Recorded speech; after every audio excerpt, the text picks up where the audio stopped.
friends, welcome back to my kitchen. My name is Anna and today we're making arroz con pollo. This is another Cuban classic. You guys are loving my Cuban recipes. If you don't know, I am Cuban. I was born in Cuba, so I have a lot of Cuban recipes to share with you, and I've been sharing them little by little, and I have many more to come. So if you're interested in a Cuban recipe, leave it in the comment down below and I'm pretty sure I will make it for you. So let's go ahead and get started. There's a few ingredients in front of me, but don't be intimidated. All the measurements and all the list of ingredients will be on my blog, anitasdelightsrecipes.com. You can find a direct link to it in the description box so you know how much you need for everything, what you need, all of that good stuff will be in the blog. So make sure you check that out for the full written recipe. I have a bracer right here. This is what I'm going to be using. You can use a big pot if you don't have a bracer. So let me show you the ingredients you're going to need. I know this looks like a lot, but trust me, it's a very simple recipe. So you're going to need some olive oil, onion, red pepper, some peas that were previously frozen, a little bit of beer, like a light beer. I would suggest like a Corona or anything like it. Lime juice, garlic, bay leaves, tomato sauce, a little bit of adobo Goya, a packet of sazon Goya with culantro and achiote, some cumin and oregano, some fresh Roma tomatoes, a little bit of parsley. You're also going to need some water, some white rice. I'm using jasmine, that's the rice that I always buy, and you're also going to need some chicken. Last but not least, you're going to need some salt and pepper, but that's pretty much everything you're going to need. So I'm going to turn on my heat to medium high because we want to sear the chicken first. So I'm going to drizzle a good amount of olive oil into my pan, about 3 tablespoons or so, and in here I have the chicken that we're going to be using. You can use pretty much any type of chicken you like. I wouldn't really suggest using chicken breast. I don't really like it for this type of recipe. I'm using a leg quarter, well, 2 leg quarters that I cut into pieces. So now I have the drumstick and the chicken thigh. But I personally love like bone-in chicken when it comes to arroz con pollo. It gives it amazing flavor. So I'm using some skin-on bone-in chicken and it works perfectly. You can use drumsticks, bone-in chicken thigh, even boneless chicken thigh works well, but anything bone-in will provide so much more flavor, so I recommend you use that. I'm going to season my chicken with the adobo. Just mix that in so the chicken can have a little bit of seasoning and a little bit of flavor. I am going to add a little bit of salt and pepper. Be careful with the salt because the adobo can be quite salty, so you only want to add a little bit of additional salt, otherwise your chicken is going to be really salty. I think that's good for me. I'm going to add a little bit of pepper.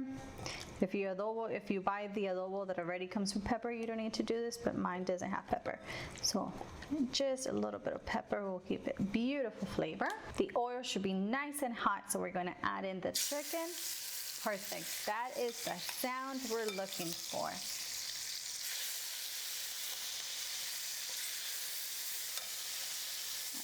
Okay. Last one. We're gonna let that cook just for a few minutes until they're nice and golden on both sides. It's gonna take about 5 minutes on each side. In the meantime, I'm going to go ahead and chop my peppers and onions. Once your chicken has a nice sear, you wanna bring the heat to medium. And we're gonna add in the onions and the peppers. You want to give it a good stir just to get everything combined. We're going to let the onions and the peppers cook for about 6 minutes, just until the onions are translucent and the peppers are slightly tender. Okay. This looks wonderful, so now I'm going to add in the garlic. And we're going to cook the garlic just for about 30 seconds to a minute. Remember, garlic cooks very quick and it burns very quickly. This already looks and smells wonderful. So I'm going to add in my spices, which are cumin, oregano, because you cannot make Cuban food without Cuban and oregano. Your sazon Goya. We're gonna give that a quick stir, and now I brought my heat down to low. I'm going to add in the beer, so I don't want anything to splatter, anything like that. So this looks good. Now we add in the beer. We're gonna let that cook, bring the heat up to medium, and we're gonna let this cook for 5 more minutes. At this point, you want to add in your diced fresh tomatoes. I'm gonna add in my tomato sauce. Make sure you stir. Every time you add an ingredient, make sure you combine everything so everything cooks really nice and evenly. Perfect. I'm gonna add in the parsley. I'm going to add in the peas. This already looks great, and it's honestly, when you think about it, a meal on its own, because look how beautiful the chicken looks. So nice and saucy. You could serve it just like this, but we're gonna make it even better by adding in the rice. I did go ahead and rinse my rice. I only rinsed it once. So you wanna do the same thing, rinse your rice, add it to your pot, and now we add in the water. You can use chicken stock if you want. We usually only do water. Now let's season everything with a little bit of salt. Remember, the chicken's already salted, so you don't want to add too much salt. Add in your lime juice, your bay leaves. Give everything one last stir. Make sure you do this very carefully. I'm gonna taste the broth really quick to see if I need to add any extra salt, but it should be good. Okay, needs just a pinch more of salt. And remember, the chicken's pretty much cooked all the way already, so don't fear tasting your food for seasoning. This looks great. I'm going to let it come to a boil completely. Once you see a bunch of little bubbles all over, we're gonna bring the heat down to medium low.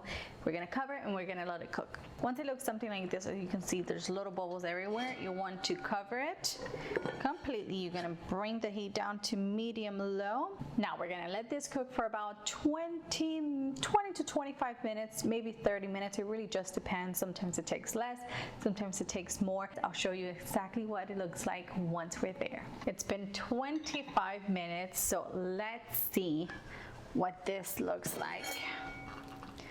Oh boy. Oh my God, my mouth salivating, just salivating.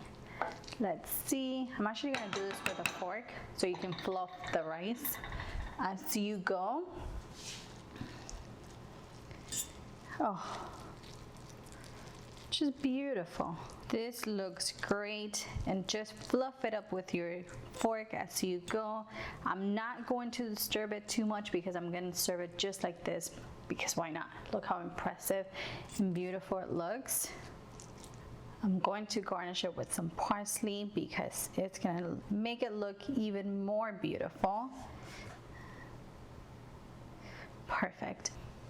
Now we have to see if it tastes as good as it looks, and I'm pretty sure it will. So let's get a little bit.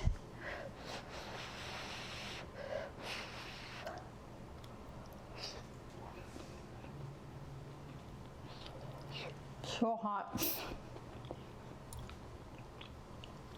It's so wonderfully flavorful. You guys can't even imagine. You have to make it to know how good this is. Perfectly seasoned. Make sure you try the little broth before you cook it to see if you need to add a little more salt. That is the perfect trick to season your food to perfection. If you don't salt your food properly, it will taste pretty bland, because salt is what gives your food flavor. So this is absolute perfection. The rice is nicely cooked. It's not too soupy, which I don't like a very soupy arroz con pollo. I like mine a little more dried. This is just the perfect consistency, perfect flavor. It's the best arroz con pollo you will eat.